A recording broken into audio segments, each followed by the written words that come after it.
మహనీయులు వెంకయ్యనాయుడు గారికి, ఈ కార్యక్రమానికి ప్రధాన కారకురాలైనటువంటి శోభారాజు గారికి, వేదిక నుంచి అలంకరించున్నటువంటి పెద్దలందరికీ కూడా, సభకు విచ్చేసిన పెద్దలకు నమస్కృతులు. సంగీతమపి సాహిత్యం స్వరస్వచ్ఛాః స్తనద్వయం ఏకం ఆపాతమధురం అన్యదాలోచనామృతం అని చెప్పి, సంగీతము సాహిత్యము ఇవి రెండు కూడా సరస్వతీదేవి యొక్క స్తనములండి. ఒకటి ఆపాతమధురం, సంగీతం ఉన్నదే అది అర్థం కావక్కర్లేదు, పాడుతూ ఉంటే ఆనందించేస్తాం, దానికి అర్థంతో పని లేదు. ఆ రాగ ఆలాపనతోనే మనం పరమానంద భరితులం అవుతాం. రెండవది ఆలోచనామృతం, ఆలోచిస్తేనే అర్థమయ్యేటటువంటిది సాహిత్యం. అటువంటి సంగీత సాహిత్యములు రెంటినీ కూడా మేళవించి తన పద కవితల యందు పరిపూర్ణత సాధించినటువంటి మహానుభావులు అన్నమాచార్యుల వారు. వారిని పురస్కరించుకుని వారి యొక్క కీర్తనలని యావత్ సమాజానికి అందిస్తూ ఉన్నటువంటి శోభారాజు గారు చాలా ప్రశంసనీయురాలు.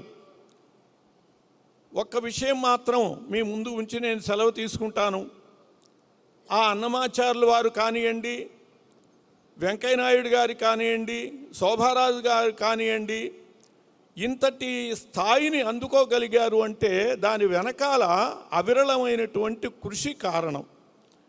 కాబట్టి కృషి ఉంటే మనుషులు ఋషులవుతారు అన్నట్లుగా ప్రతి వ్యక్తి కూడా సాధన చేస్తే అలా గొప్పవాళ్ళు అయ్యేటటువంటి అవకాశం ఉంటుంది.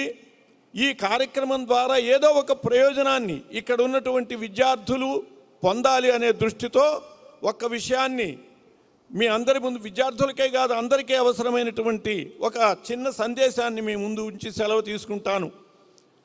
ఒక కొండ మీద మన వాళ్ళు అన్నీ కూడా విషయాలు మనుషుల మీద చెప్పకుండా రాళ్ల మీద రప్పల మీద చెప్పారు. ఎందుకంటే మనుషుల ప్రభావం ఇబ్బందిగా ఉంటుంది కాబట్టి. ఒక కొండ మీద పెద్ద బండ రాయి ఉన్నది, దాని పక్కన ఒక చిన్న బండ ఉన్నదండి. పైనుంచి ప్రవాహం వస్తోంది. ఈ చిన్న బండ అన్నది ఏమే పెద్ద బండ, లోకం ఎట్లా ఉంటుందో మనకి తెలియదు, ఒక్క మాట ఈ ప్రవాహంలో పడిపోయి లోకాన్ని గురించి తెలుసుకుందాం, సాధన ప్రయత్నం చేద్దాం అని చెప్పి అన్నది. పెద్ద బండ అబ్బా ఒళ్ళొలుస్తుంది, ఎందుకబ్బా నేను ఇక్కడే ఉంటాను, నేను రాను అన్నది. ఈ చిన్న బండ ప్రవాహంలో పడి కొట్టుకుంటూ అటు తిరిగి ఇటు తిరిగి నీళ్ల వల్ల, రాళ్ల వల్ల, ఇసుక వల్ల దెబ్బలు తింటూ అది నునుపెక్కి నది ఒడ్డున పడ్డది. ఆ నదికి స్నానానికి వచ్చాడు ఒక మహర్షి తన శిష్యులతో. ఈ రాయిని చూశాడు, ఇది చాలా నునుపెక్కి శివలింగంలాగా తయారైంది, మొక్కలు పోయి.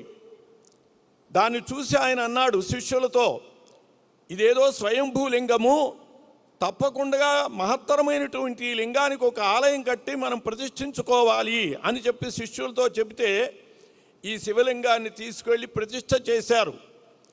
వాళ్ళకి ఆలయ నిర్మాణంలో కాలిబండ అవసరమైంది. గుళ్ళోకి వెళ్ళటానికి పెద్ద కాలిబండ అవసరమయ్యి ఈ కొండ మీద నుంచే రాళ్ళన్నీ తెచ్చారు కాబట్టి పెద్ద బండని చూశారు, ఇది కాలిబండకి బాగుంటుంది అని చెప్పి తీసుకొచ్చి ఆ ఆలయానికి ముందు కాలిబండగా వేశారు.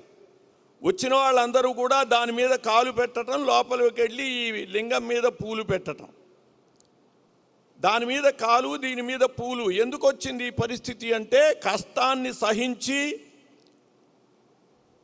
తాను కృషి చేసినందువల్ల, సాధన చేసినందువల్ల దానికి అటువంటి పూజనీయ స్థితి వచ్చింది. ఒళ్ళు అరుస్తుంది, ఇక్కడే పడుంటాను అనుకున్నటువంటి పరిస్థితుల్లో ఆ బండకి అందరూ కాళ్ళు నెత్తిన పెట్టేటటువంటి దుస్థితే వచ్చింది. కాబట్టి సాధన వల్ల మీరు కూడా అంతటి మహనీయులు కాగలుగుతారు అని చెప్పి మనవి చేస్తూ, విద్యార్థులు కృషి చేసి మీరందరూ కూడా గొప్ప మహనీయ స్థానాన్ని అందుకోవాలి అని చెప్పి ఆశిస్తూ ఈ అవకాశం ఇచ్చినటువంటి పెద్దలకు కృతజ్ఞతలతో సెలవు.